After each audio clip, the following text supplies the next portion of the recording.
All right, hello again, everybody. This is the Fantasy Sports Boss. What's up? How's everybody doing today? Impromptu scheduled stream today. I know I said I wasn't going to stream live today. I'm going to do just a regular video for the Waiver Wire Tuesday, but I found a little bit of a time slot that I was able to jump on and discuss that with you guys today. So here I am. And again, if you're new to the channel, make sure you hit that subscribe button, hit the notification button as well. I had a wrap-up video that is having all sorts of trouble uploading today, so it's taking forever. A wrap-up video on the Jets-Bills game last night. And anybody who saw the game, it was a great game. Like, regardless of what happened with Aaron Rodgers, it was a great game, no doubt about it. And, you know, the silver lining in all this and what was a disastrous day for the Jets and Jet fans is that they won the game. All right, and I talked all about this in the wrap-up video that hopefully we'll post at some point in the next hour or so. It's been a real slog uploading it today. I don't know what the problem is. But before I go into the waiver wire, obviously today the top story of the news of the day is that Aaron Rodgers, it was confirmed he did tear his Achilles tendon. So it is deja vu all over again for Jet fans. Those old enough to have been around when Vinny Testaverde ruptured his Achilles tendon in the second quarter of the opener, coming off of a previous AFC Championship berth against the Denver Broncos, where they were leading at halftime, and everybody was basically backing the Jets going into the season that they were Super Bowl contenders. Like this team, Vinny goes down in the second quarter. Aaron Rodgers goes down on the first snap. It was one of the most gut-wrenching things I've ever seen in my life in terms of, expectations, the hard knocks. The Rodgers was coming as the great savior to rescue this cursed franchise. And let me tell you something, they are cursed. There's just no other way to even classify this. Just completely devastating. And here's the kicker. Robert Saleh today reiterated that this is Zach Wilson's team. Now, let's take a deep breath on this for a minute. Robert Saleh has to say this. All right, he has to. He's coming off a win, first of all. So the last thing he wants to do is start a quarterback controversy with whomever. But anybody who has seen Zach Wilson, even for a half, knows he is not the answer. In fact, I've said this many times before. I think he's one of the worst quarterbacks I have ever seen in the NFL. And now I'm not talking about the cameo guys who, second, third string quarterbacks who get a shot and, completely shit the bed. I'm talking about guys who have played, more than a few games, which Zach Wilson has. He started for a couple of seasons. He truly, to me, is the worst quarterback I have ever seen.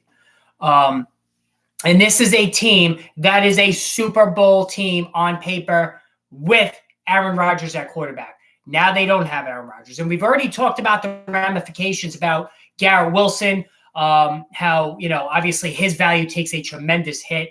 And this one hurt for me because I own Garrett Wilson in one of my leagues. I paid a mid second round pick for him. So yeah, that one hurts. There's no other way to sugarcoat it. You could tell watching the game yesterday that Saleh was totally covering for Zach Wilson. I mean, they were running the ball liberally. They used, Dalvin Cook, Breece Hall, who was absolutely electric, and Michael Carter. They used all three backs, quite liberally in this game. So at least initially, we do have a full-blown committee, no matter, even though Breece Hall was beyond incredible. Listen, the options are limited. Now, we all saw the Tom Brady memes. That's not happening. He's a minority owner of the Raiders. He's not going to do this. He just had his ceremony with the New England Patriots. That is not happening. However, there are a couple of names that could be of interest to the Jets at some point. Now, listen, I'm not a fan of his. You know that, but Carson Wentz is still sitting out there. He's certainly better than Zach Wilson. Also, Jacoby Brissett could possibly be had in a trade. All right, the Jets still retain that first-round pick. That does not wind up going to Green Bay because Rodgers did not play 60% of the snaps, so only a second goes to Green Bay. So they still have that first-round pick that they could trade. Not saying that that's what they would do for Jacoby Brissett, but Jacoby Brissett is somebody who's proven that he can at least move the football, unlike Zach Wilson. Jameis Winston, perhaps he's somebody that they could look into. Matt Ryan is absolutely not an option, especially with his, complete lack of mobility behind this awful Jets offensive line. And they showed early on. And again, guys, I don't know if anybody heard me say it. For the last month, that's all I've been talking about when it came to the Jets is that this offensive line was the one thing that could undermine the whole season. Having an aging quarterback behind it, and look what happened. I mean, I'm not clairvoyant. I'm not psychic. It was just too obvious. So, it was just crazy, but not surprising. So, other aspects of this game, Garrett Wilson did catch 5 passes and scored, but he only had 34 yards. And this is the problem going forward with Garrett Wilson. He's just not going to, and the catch he made in the end zone was a spectacular catch. It wasn't, very few receivers can even make that catch. But the problem is for Garrett Wilson is that, they're not going to be throwing the ball as much. They're really going to ride Dalvin Cook. And certainly now signing Dalvin Cook looks to be a smart move because even though Breece Hall was the much better of the two yesterday, they're going to use both of these guys, and they're going to sprinkle in Michael Carter. They have to. All right, Zach Wilson cannot be trusted to throw more than 20 passes a game. And again, on raw volume, the amount of passes are not going to be there for Garrett Wilson to yield anything more than, moderate wide receiver 2 value. And this is a guy who very well could have put up a Devontae Adams type season with a fully healthy Aaron Rodgers. And it just sucks. I mean, how about Allen Lazard? How about Randall Cobb? These guys who came over to play with Aaron Rodgers, if you gave these guys truth serum, they would undoubtedly say they want the hell out of there. And because this team does not have a chance. They are not going to the Super Bowl, obviously. They may not even make the playoffs. With a very strong Miami team offensively, with the Buffalo Bills, even though they beat the Bills, the Bills really lost that game. The Jets did not win that game because Josh Allen was just hideous, which I'll get to in a second. But, it's ugly. It really is going to be ugly for Garrett Wilson going forward. I hate to say it. You can't sell him now. Nobody's going to want him, and B, you're going to take a huge loss on him. So you have to ride it out, whatever happens. You could almost put now Garrett Wilson, and I hate to say this, but you could put Garrett Wilson now in the same class as Drake London. You just can. Two teams that are going to be very run heavy, that are going to try to not expose their quarterback so he doesn't lose the game for them. That's a fact. That's just how it's going to be. Now, Breece Hall, real bright spot. 10 carries, over 130 yards. I mean, an 80-plus yard run. He lacked oxygen at the end of that run, probably because of all the missed time. But he looked absolutely electric. It's only a matter of time before he starts getting the lion's share of touches. But Dalvin Cook is not going to go away. All right, Michael Carter will be the one that will probably lose all of his touches, and those will go to to Breece Hall. Breece Hall absolutely can be a running back 1 the rest of the season. I don't think there's any question. Now, I had my doubts coming in. That was before I saw how good he looked. And, listen, Javonte Williams has come back. You have Dalvin. I keep saying Dalvin Cook. You have Breece Hall. These ACL injuries now, the way medicine is, these guys are coming back quicker and quicker, and they're still, they're showing their old explosiveness, which, in the past wasn't always the case. So, this was really nice. This was really good to see. And better yet, he was a 3rd-round pick in a lot of leagues, Breece Hall. So the value is insane. The potential reward here is astronomical with Breece Hall. And right away, I'm just envious of all the Breece Hall owners out there. I had an opportunity to get him in the 3rd round. I just couldn't do it after they had brought in Dalvin Cook. And still, question marks about how good he really was going to be coming off of the surgery and whatnot. So, but listen, he looked awesome yesterday, and I think there's a lot of a positive mojo going forward when it comes to Breece Hall. Now, the Buffalo Bills. When is Josh Allen going to stop with this nonsense? With all of these turnovers. I mean, he was absolutely pathetic yesterday. 3 interceptions to Jordan Whitehead, 2 fumbles, 1 that he lost. This goes back to midway last season. Now, I made excuses for him, talking about the elbow. But, I mean, and you could see Sean McDermott, even Stephon Diggs. And you wonder now, Stephon Diggs getting frustrated with him, I could start to see why.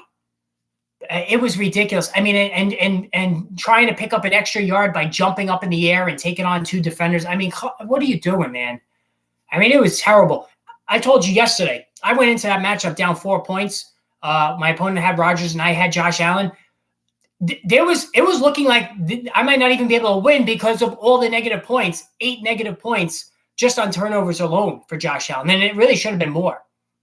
That's how bad it was. So anyway, it was not good. I'm sure he's got a get right spot coming up against the Raiders. So I think ultimately he's going to be fine, but he's really got to start curbing these turnovers. It's getting ridiculous. Who do I trade Amari Cooper for? I wouldn't trade Amari Cooper. Listen, the weather was really bad in that game. Give it another week. I think he's going to be just fine. I would not do that. I got to try to get another QB. I lost Rodgers. I'm going to stream Baker Mayfield. I'm down to Derek Carr. Yeah, that's rough. That is definitely rough, for sure. And, I think as far as quarterbacks, I can already tell you right now, on my waiver wire Tuesday, Sam Howell should be picked up. So if Sam Howell's available, I would definitely look at him. I know he had some rough moments in that game, but he ran for a score. He threw for another. I think he's going to get better. He's somebody I would look at. I rise above anything. How are you? Ridley was huge. Yeah, Ridley expectedly was huge. Michael Pittman, that I didn't expect. And like I said, I'll be the first to say I was wrong if this continues. And if this does continue, he's going to be that value guy who really paid off for those who drafted him, who ignored all the noise, myself included, who told you, don't draft this guy. Anthony Richardson can't throw, and did it anyway. And now they're going to be rewarded. Because talent was never the issue with Michael Pittman. It was just, whether Richardson would be able to do it. And so far, so good. Fade Charbonnet for Kelly. You could do that. I mean, Kenneth Walker had a lot of work, and Kelly could, Austin Eckler has an ankle injury, guys. So remember, I was fearful of him and McCaffrey, given their advancing age, and especially Eckler, the workload he's had the last couple of years. So this is something right out of the gate we can be a little bit mildly concerned about. Have Bijan, Rashad White, and Miles Sanders. Yeah, Rashad White was so bad. He was so bad.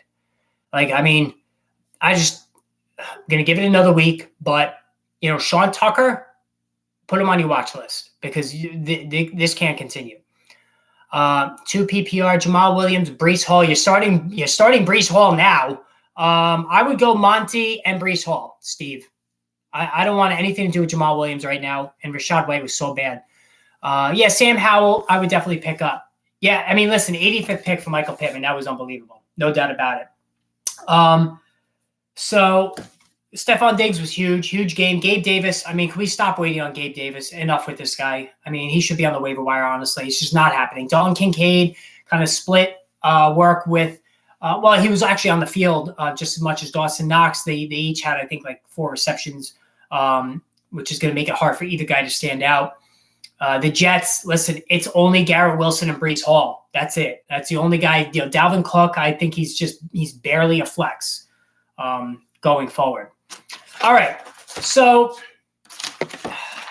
waiver wire Tuesday. I already told you guys about Sam Howell. All right. And Jordan Love is the other one. If Jordan Love is available, you need to pick him up. Listen, the Green Bay Packers are beyond reproach when it comes to their history of quarterbacks, going seamlessly from Brett Favre to Aaron Rodgers, now to Jordan Love. Maybe the secret is making these guys wait 3 years to get into the driver's seat, because Jordan Love looked good. I know he has some accuracy issues. Anybody who watched that game could have seen that, but he moves well in the pocket. He could throw an absolute dart, and he's got weapons. And that leads me to Romeo Doubs as well. 2 touchdown receptions. He was hobbled. He wasn't 100% healthy. But I think that Romeo Doubs should be picked up as well, because Christian Watson may not even play this week. Same hamstring that he injured last year as well. Nikki Cunningham, help me. That's what I'm here for. I'm in hell. 2 running back dynasty. I have Bijan and nothing behind him. Akers, yeah, Cam Akers is gonna really put a hurting on people, no doubt about it. Dylan, James, yeah. Well, hey, listen, James Cook is not nothing rather. As a matter of fact, Nikki, I'm glad you brought this up. He had workhorse touches and snaps yesterday. In fact, it was elite usage, his snap percentage. So James Cook is good.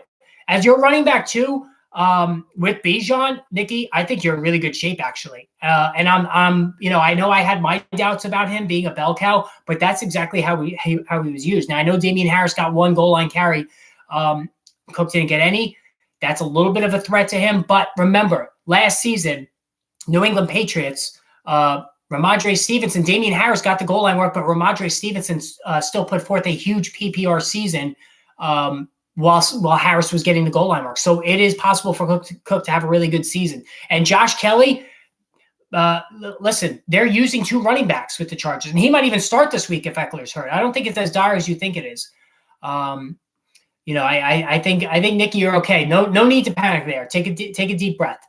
Yes. Yeah, he had a lot of touches. So I think James Cook, I think you're okay. And he's got a smash spot coming up this week against the Raiders. Thank you, Steve. I appreciate that. How can I support you more? Steve, you don't have to do that, but if you want to, I had the super chat, we have that option. And also, the homepage, the PayPal link, if you ever want to make a donation, but it's never expected. But I really appreciate it. Appreciate that. It does help the channel. Like I said, you never have to do that, but thank you.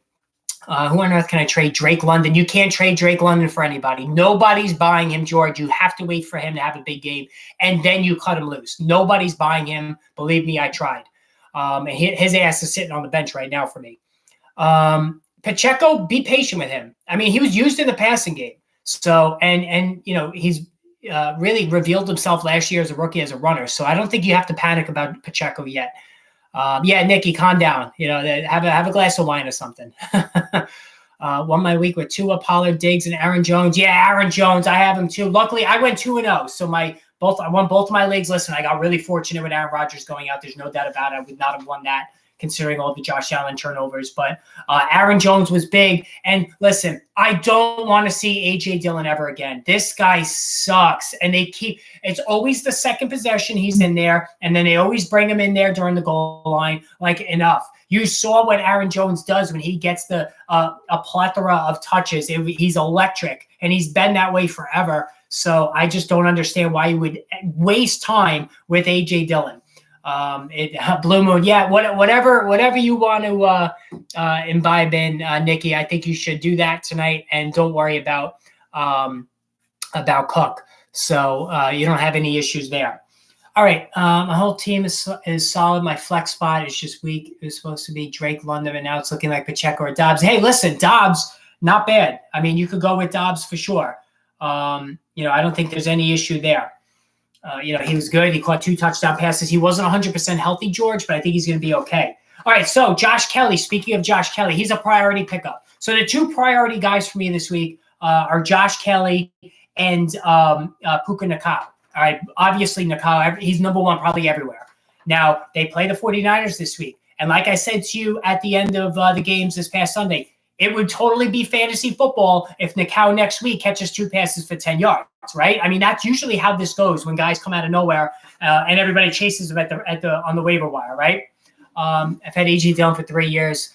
Yeah, he's a waste of time. Listen, initially, when he first started out, he was certainly intriguing. That was a wasted sunk draft pick. They fell in love with his size and his tree trunk legs and whatnot, but we got to move on from that. Enough.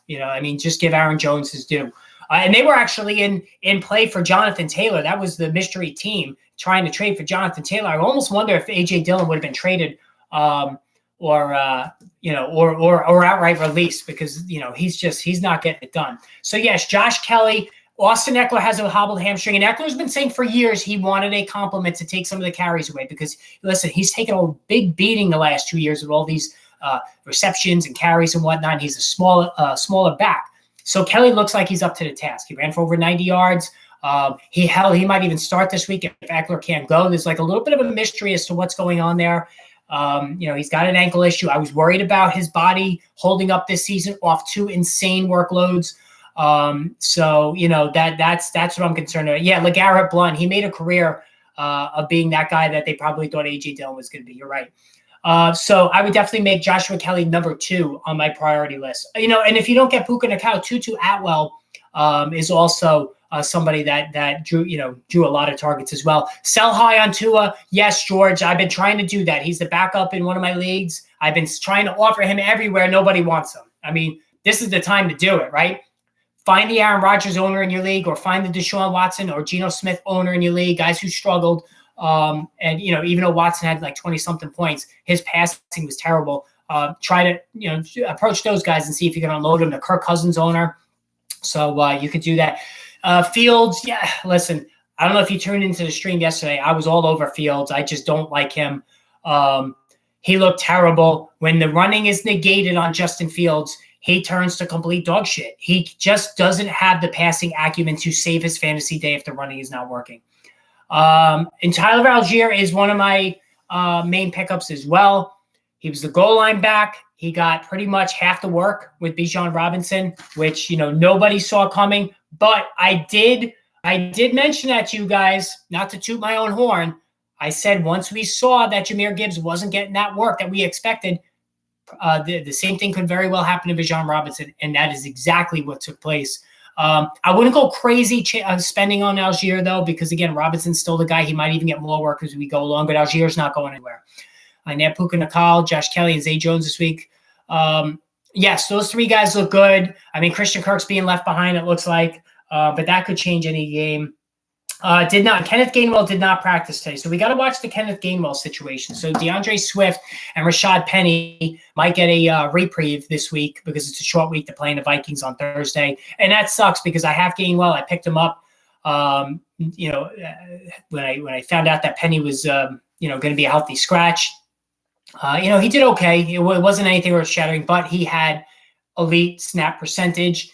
And I wanted to see what he did this week. But now, he's probably 50-50 at best to go this week. All right.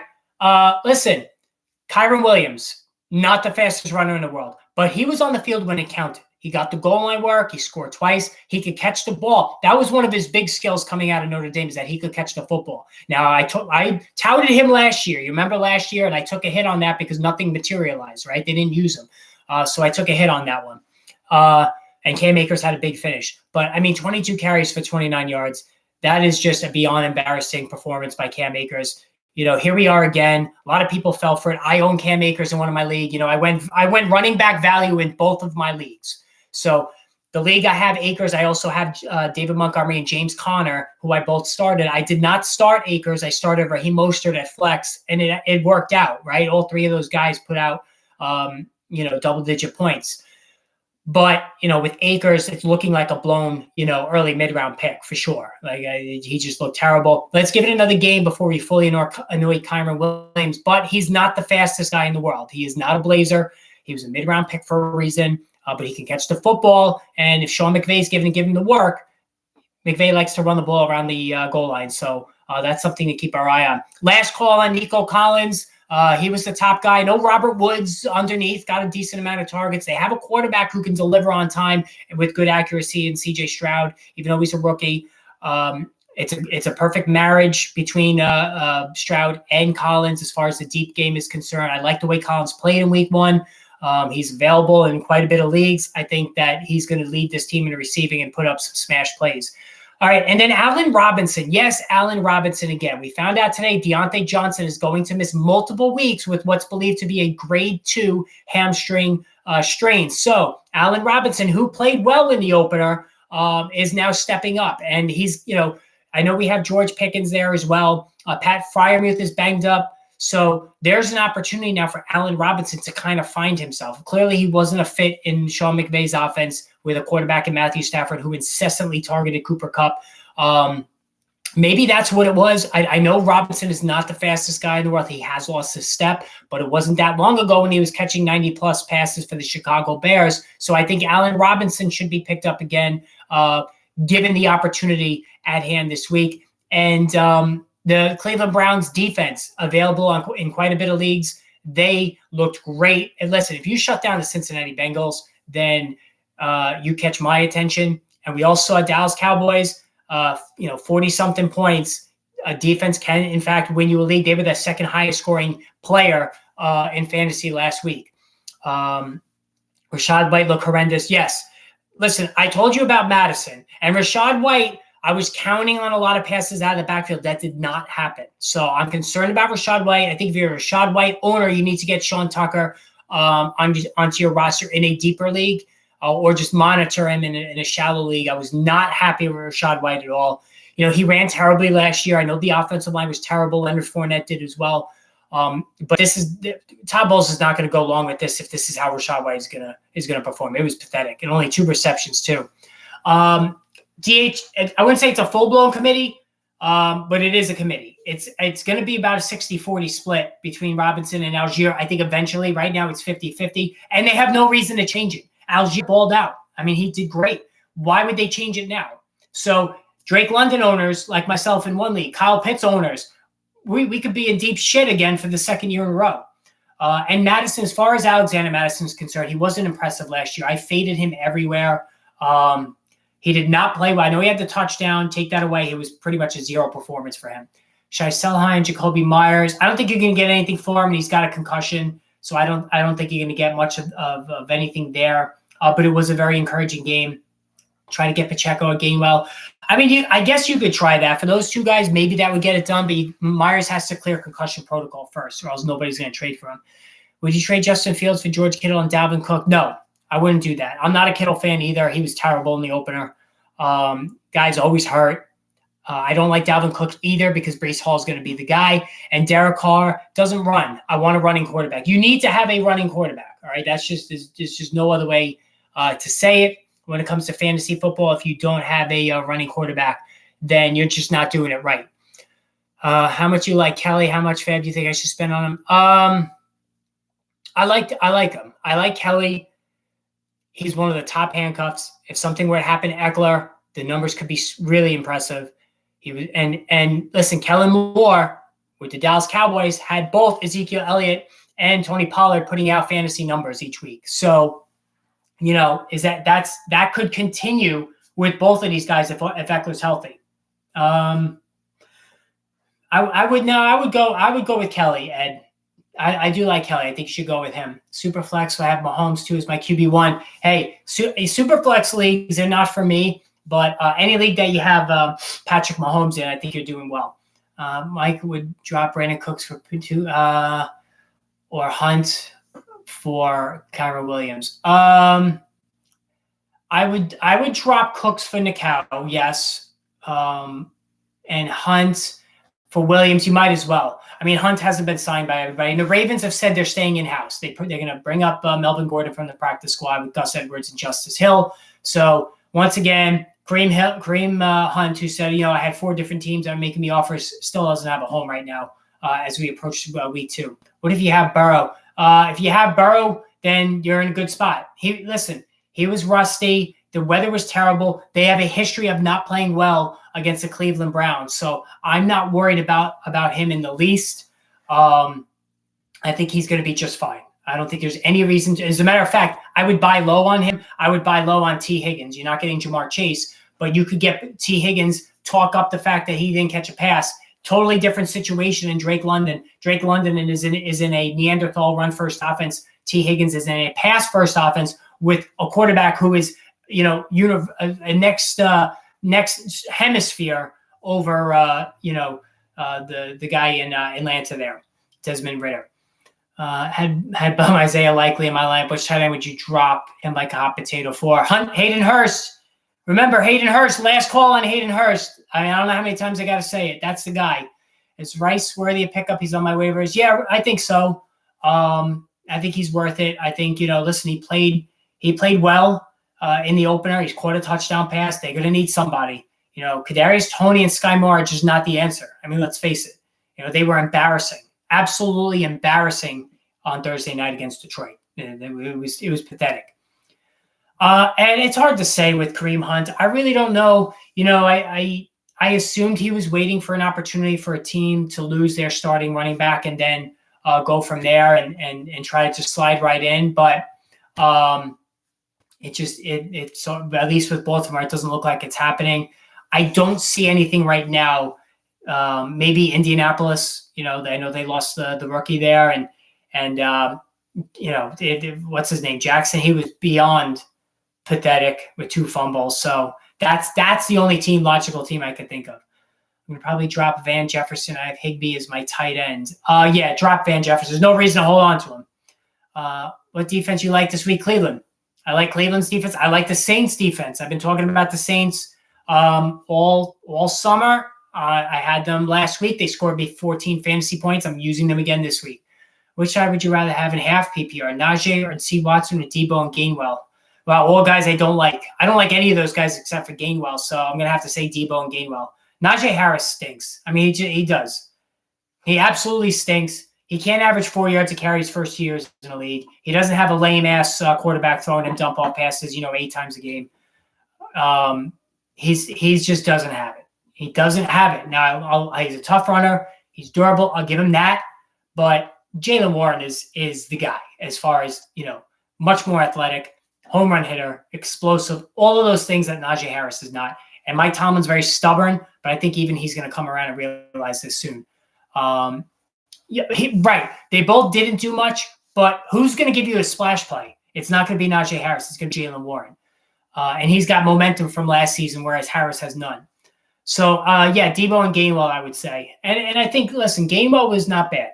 He was not bad in the opener. And the fact that he got all that work, I think, was a good thing. The Seahawks, Pat Frymuth, there's optimism. He's going to play against the Browns.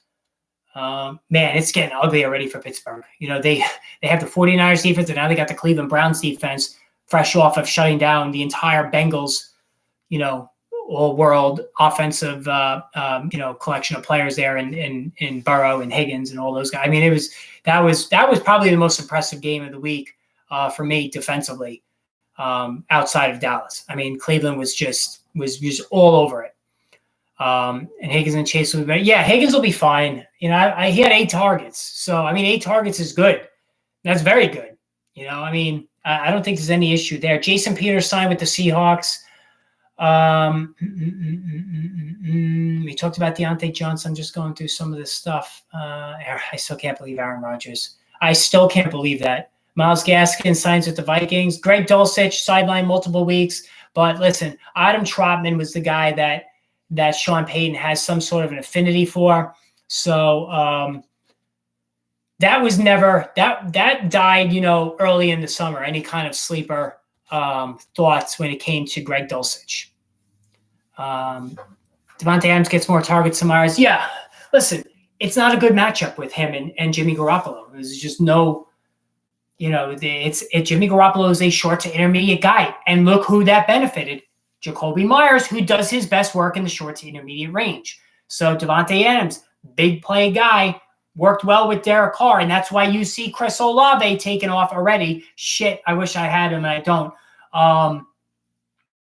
It's troubling for Adams, and I told you to avoid Adams as well. Go back and watch that video. Somebody commented on it today because Cooper Kupp is the picture, the title picture of the players that I won't own anywhere. Go find that video. Cooper Kupp was the top one. I put his picture up there on the video as the most glaring example. And again, how about those people who drafted Cooper Kupp over Tyreek Hill? I'm sorry if anybody in here did that. It's a lot of sleepless nights after that decision, I'm sure. My goodness, yikes. And there were a lot of people who did that. Trust me. So, but anyway. All right, so I gave you guys the waiver wire picks for the week. I'm going to sign off now. Tomorrow, Wednesday, I will not be on 100%. I will not be on Wednesday. I have a game in the monsoon rains here in New York tomorrow. So I will not be on for that. So make sure you tune in on Thursday for the Fantasy Cast. First half, Eagles, Vikings, and then definitely Football Friday on Friday. So enjoy the rest of your day, guys. Keep the questions coming under the videos. I'll always answer your questions within 24 hours. Don't ever hesitate to do that, and we will talk soon. All right, guys, have a great day.